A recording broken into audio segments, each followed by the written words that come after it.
এই দাবি দেওয়া তো আমি শুনতে শুনতে অভ্যস্ত, সবকিছু জানা আছে, অজানা কিছুই নেই। কিন্তু একটা জানার বিষয় ছিল, সেটা আপনারা বলেননি। সেটা হলো দাবি ভুইয়া দাবি করছে, সবসময় করছে, এবং আমরাও বলেছি যে আমাদের প্রিয় নেতা জনাব তারেক রহমান প্রধানমন্ত্রী হলে আর লাল পানি গরম পানি কামানের দাগ পড়বে না শিক্ষকদের উপর, এটা আমরা বলেছি এবং আমরা এটা বিশ্বাস করি। কিন্তু একটি কথা আপনারা বলেননি, সেটা হলো আপনারা কি করবেন, আমাদেরকে কি দিবেন। Vice versa, one hand washes the others. আগে বলেন আমরা দাবি দেওয়া পূরণের জন্য কাজ করে যাব, আপনারা কি করবেন এটা তো একবার বলেননি।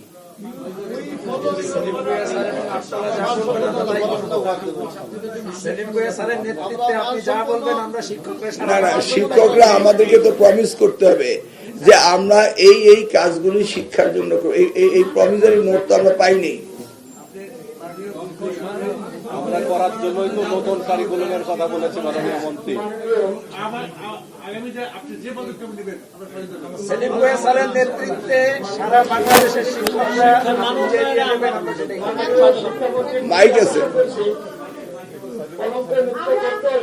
আমরা বাংলাদেশকে শিক্ষক হিসেবে শিক্ষক জাতীয়তা অলঙ্করুক্ত করতে হলে আপনাকে প্রথমে বর্তমান যে শিক্ষা ব্যবস্থা এনটিএসসি মধ্যে হয় ৬০,০০০ জব শ্রমিক আছে। আমি ৪ বছর ধরে আন্দোলন করছি রাজপথে আওয়ামী লীগের বিরুদ্ধে। আবার আপনি চলে গেলেন পুরনো গান গাইতে। আমি বলছি আপনারা কি দিবেন। আপনি যদি আমার প্রশ্নই না বুঝেন আপনি শিক্ষকতা করবেন কিভাবে? Mind it, you are a teacher. Excuse me, I'm talking. You are a teacher. Don't interrupt any others while somebody is talking. এটা হচ্ছে বাংলাদেশের সবচেয়ে বড় এবং সভ্য এবং ডিসিপ্লিনের জায়গা। আপনার শিক্ষক, মাইক্রোফোনগুলি বন্ধ করুন আস্তে, আমি অ্যালাউ করব, বন্ধ করুন। এখানে আপনাদের, আমি তো আপনাদের পূর্ব পরিচিত, তাই না?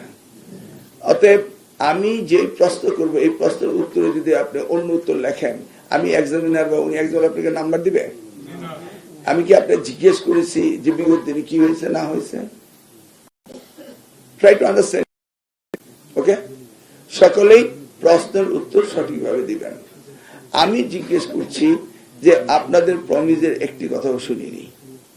বলেন, একজনে একটি করে প্রমিস করেন, কি করবেন? একজনে মাইক্রোফোন দিলে একজনে কথা বলেন না। আর আপনাদের কাঠামোগত আসতে, আপনাদের কাঠামোগত ভাবে কে সিনিয়র, কে জুনিয়র, কে সেক্রেটারি, কে জয়েন্ট সেক্রেটারি, কে অর্গানাইজ সেক্রেটারি আছে, সেইভাবে আসুক না। আপনাদের তো কাঠামো আছে। আমার এখানে জোর করে কথা বললেই কি আপনি বেশি কাছে এসে বলবেন না দূরে চলে যাবেন? সবই ঠিক আছে, দেখি না আমরা ডিসিপ্লিন হয়তো শুনি আপনাদের অ্যাকর্ডিং টু ইউর প্রটোকল। আপনার পজিশন কি? আপনার পজিশন কি? আপনার কমিটি বাকশিসে প্রেসিডেন্ট মেম্বার, আপনার আগে কেউ আছে বলার? আমি বলছি আপনাদের সিরিয়ালটা আপনারা মেনটেন করেন। সেলিম ভাই বক্তৃতা শুনলাম না, উনি তো শুনলাম। হ্যাঁ, নেক্সট ওয়ান আফটার ওয়ান বলেন দেখি। ক্রোনোলজিক্যালি আপনাদের লোয়ার থেকে বলবেন না আপার থেকে বলবেন। I want to have that firm commitment from you. আর নেক্সট টাইম আপনারা যখন আমার সাথে কথা বলবেন ওই সিরিয়ালটা মেনটেন করবেন, কারণ আমি দেখেছি আপনারা ধাক্কাধাক্কি করেন। তো আমি আর আপনি রাজপথের নেতা কর্মী একই হয়ে গেলাম। আপনি তো শিক্ষক নেতা, আপনাদের কাছে আমরা শিখবো। ওকে,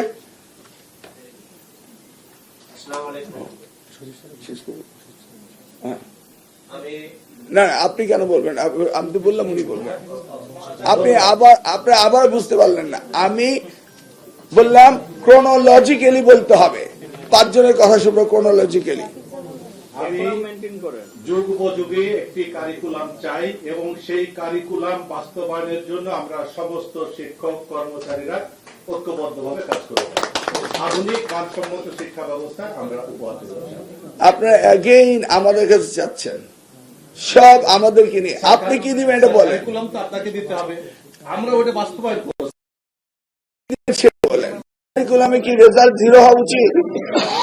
আপনারা আপনাদের কমিটমেন্ট করেন, আমাদের এন্ডে আমরা করব। দেখি নেক্সট একজন বলেন। সিরিয়ালি হতে হবে।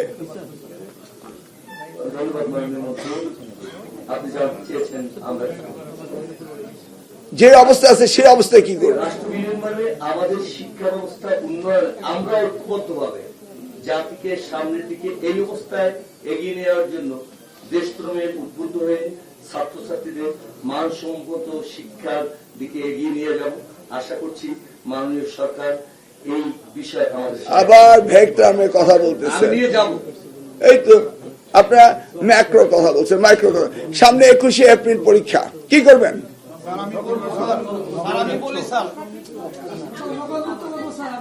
আমি তো বলেছি you are not maintaining discipline. আমরা আমাদের ছাত্রদের it doesn't look we are sitting with the teacher. আমি বলছি আপনাদের নেতৃত্ব থেকে 2-4 জনে বলুন। স্যার, আসলে মূলত আমাদের আপনি শুনেন, আপনি উনি সিনিয়র না আপনি সিনিয়র? তো ওনারটা হয়ে যাক না, আপনি কথা টান দিয়ে নিচ্ছেন কেন? মূলত আমি টিচারের বিহেভ পাচ্ছি না তো, ইটস মাই প্রবলেম। আমরা এখান থেকে শিখাবো। আপনার টিচার একজন টিচারের কথা আরেকজন টিচার মুক্তি টেনে নেন। আপনি মাদ্রাসা হয়েছেন তো কি স্পেশাল? আগে মাদ্রাসা, ঠিক আছে, আগে মাদ্রাসা। হ্যাঁ, তো উনি বললেন কেন তাহলে? আগে আপনি চেয়ারম্যান জানতেন না, ওনাকে আগে মাইক্রোফোন দিলেন কেন? আপনি ওনার মুখে থেকে কথা কেড়ে নেন কেন? Please don't do it. বলেন একজন করে। ওই যে আবার লেটস ব্রেক দ্য মিটিং। কেউ মাইক্রোফোন অন করেন না।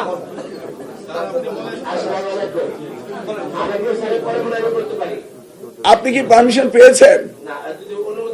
আমি তো অনুমতি দিব, একজন শেষ হলে দিব।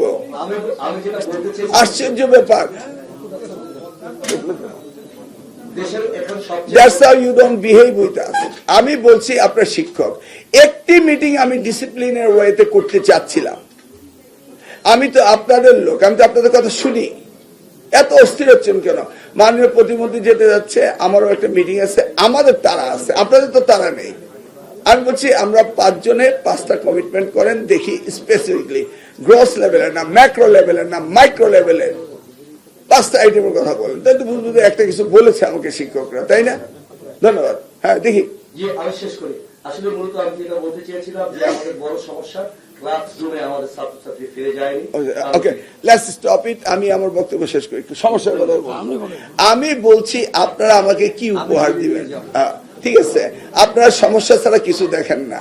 আপনারা স্বতন্ত্র বেতন স্কেল চাচ্ছেন, এটা কি স্বতন্ত্র না? এটা তো কারোর সাথে মিল নেই। তাহলে অসুবিধাটা কি হলো? আপনারা বলছেন আমরা পৃথক বেতন স্কেল চাই, এটা তো পৃথকই, এর সাথে কারোর মিল আছে না? আপনার কথা শুনতে হবে না, আপনার কথা লম্বা করেন। No more. Okay?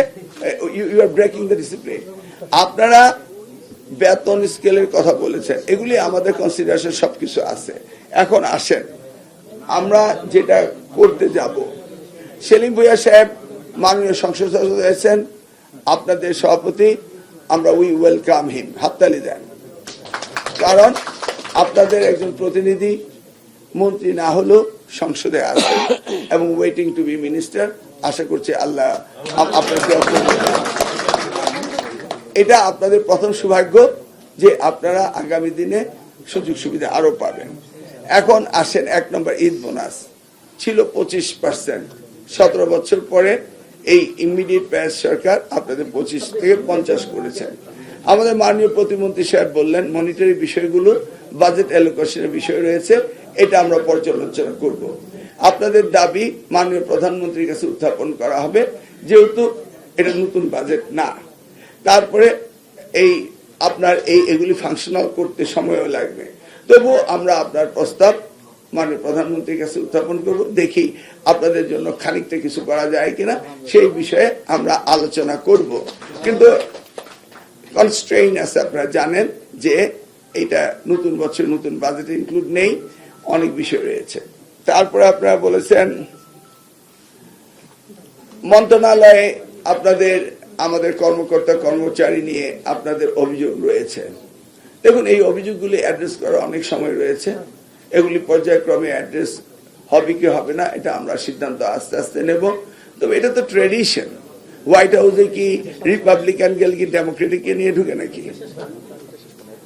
Clear, understood? অতএব এই সমস্ত বিষয়ে leave it up to us, এগুলি নিয়ে আমরা দেখি আমরা কিভাবে কাজ করব, এটা আমরা দেখি।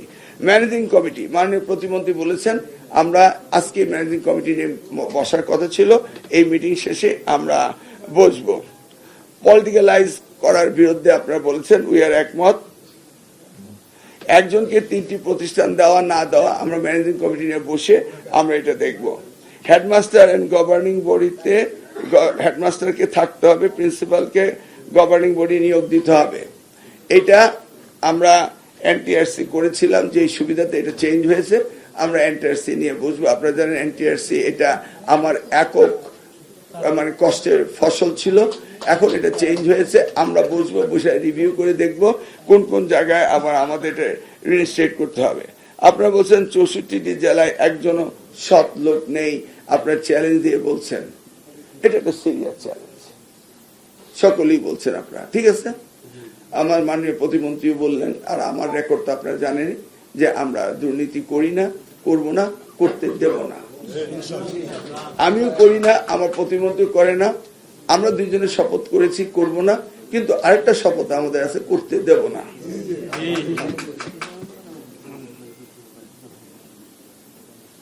আর কি অবসর ভাতা বিষয়টা, এটা লেটেস্ট সিচুয়েশন কি, এটা নিয়ে আমরা এখনো বসিনি, আমরা এখনো অফিসে সুস্থভাবে বসতে পারিনি। আমরা অবসর ভাতা নিয়ে বসবো এবং কল্যাণ ট্রাস্ট নিয়ে বসবো, এটা আমাদের এজেন্ডায় আছে। আমরা আজকে থেকে সকালেও আমরা কয়েকটা কাজ করেছি, আপনাদের মিটিং শেষে আমরা বসবো। তো আর তো কিছু নেই, এই কয়টাই তো, আর কি এই কয়েকটা দাবি আপনাদের আসছে, এই দাবিগুলো আমরা জানি। আপনারা আবার আমাদেরকে বললেন, আমরা এগুলি নিয়ে বসা শুরু করেছি, আমরা এগুলি নিয়ে কাজ করব, আপনারা নিশ্চিত থাকেন। আমরা আগেও বলেছি আপনাদেরকে যে শিক্ষকদের দাবি দাবা নিয়ে আর রাজপথে আসতে হবে না। এই শিক্ষা মন্ত্রণালয়কে সবচেয়ে বেশি প্রায়োরিটি দিচ্ছেন আমাদের বর্তমান প্রধানমন্ত্রী জনাব তারেক রহমান। গতকালকে আমাদের ক্যাবিনেট মিটিং গিয়েছিল, সেই ক্যাবিনেট মিটিং এর 90% টাইম উনি দিয়েছেন শিক্ষার ব্যাপারে। সব বিষয় টুকিটাকি আলাপ হয়েছে, এটা নিয়ে আমরা কাজ করব ইনশাল্লাহ। আপনারা এসেছেন, আপনাদের সকলকে ধন্যবাদ দেওয়ার আগে, আজকে কিন্তু এই মন্ত্রণালয়ে ভিজিটার্স ফ্রি ডে, এখানে কোনো ভিজিটার্স আজকে ঢুকতে দেওয়া হবে না। আমাকে অথরিটি আমাদের সুপারিশের কারণে আপনাকে দিয়েছে। আবার বলছি, আপনার শিক্ষক কোথাও কোনো মন্ত্রণালয়ে না গিয়ে, কোনো মন্ত্রীকে ফুলের তোড়া না দিয়ে স্পেশালি আপনাদের পারমিশন করানো হয়েছে। আপনারা আস্তে আস্তে চলে যাবেন, যেন আমি বলতে পারি যে আমাদের শিক্ষক যারা ডিসিপ্লিন শেখায় তারা ডিসিপ্লিন মেনে চলেছে। আমি আবারও আপনাদের আন্তরিকভাবে ধন্যবাদ দিচ্ছি। আপনাদের দাবি দেওয়া আমাদের মনে আছে, এটা বাস্তবায়ন করতে হবে। করার জন্য আমরা পর্যায়ক্রমে পদক্ষেপ নেওয়ার কাজ আজকে এই দুপুর থেকেই আমরা ওই মিটিংগুলো একটার পর একটা অর্গানাইজ করছি। আর সর্বশেষ কথা, দাবি ভূঁইয়া তো আপনাদের সাথে আছেই। ধন্যবাদ।